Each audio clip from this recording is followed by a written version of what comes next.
Մի հատ անոնս ու ամբողջ ցանցը թափտվեց սպասումով։ Սամվել Կարապետյանի եղբորորդի Նարեկ Կարապետյանի ամերիկացի հաղորդավար Թաքեր Կարլսոնին տված հարցազրույցն է fake օգտատիրոջը գծել այսպիսի սպասման մեջ։ Մեդիանուզը գրել էր, որ $400,000 է ծախսել Նարեկ Կարապետյանն այդ հարցազրույցը կազմակերպելու համար։ Mr. President, thank you.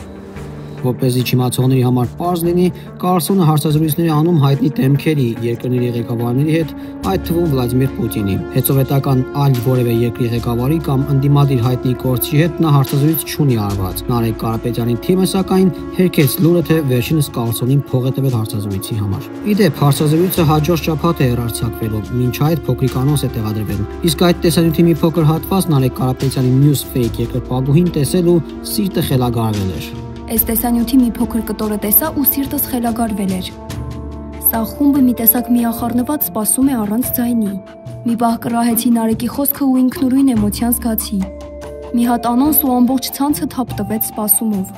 Իսկ ինչու են տարօրինակ հայերենով ֆեյքերը լցվել հարցազրույցի արդյունավետությունը կասկածի տակ դնողներին կամ դրա գումարով կազմակերպված լինել-չլինելուն արդարացնելու հակադարձելու գործին։ Շոկ էի, մարդ կա ու մարդ կա, սրանք մարդ էին։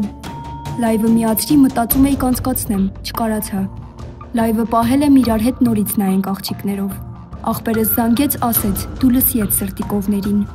Ես եմ մենակ նստած նայում ու հուզվում։ Հավանաբար թիմում էլ հասկանում են, որ Կարլսոնի հետ հարցազրույցը չի կարող ներհայաստանյան այնպիսի ազդեցություն ունենալ, ինչպիսին կարող էր ունենալ Հայաստանի ամենահերթական լրատվականով հարցազրույցը, բայց որի վրա մեծ ռեսուրսներ են ծախսվել եւ հիմա պետք է շեֆերի մոտ արդարանալ։ Միակ գործարանը, որ ԿՊ-ն Հայաստանում հաջողությամբ կարողացել է կառուցել, դա ֆեյքերի գործարանն է։ Այս խոսքերի հեղինակը Նարեկ Կարապետյանն է։ Ֆեյքերի գործարան կառուցելուց խոսում է մարդ, որի ցախողումները արդարացնում են ոչ հայախոս ֆեյքերի կամ բոտերի միջոցով։ Դե բայց մարդ կա ու մարդ կա, սրանք մարդ չէին։ Ապիկալ այս թիմն անգամ ֆեյքերի գործարան չի կարող կառուցել, եւ ում էինք մի լավություն արել, որ այս մարդիկ նավթավերամշակման գործարան չեն կառուցել այս ունակություններով կամ դրա բացակայությամբ, այլապես տարածաշրջանը կկանգներ էկոլոգիական աղետի առաջ։ Դե մենք գնանք, մենակ նստենք, ինքնուրույն էմոցիա զգանք, իսկ դուք բաժանորդագրվեք Civic AM-ի YouTube-յան ալիքին, հավանեք տեսանյութը եւ կիսվեք դրանով։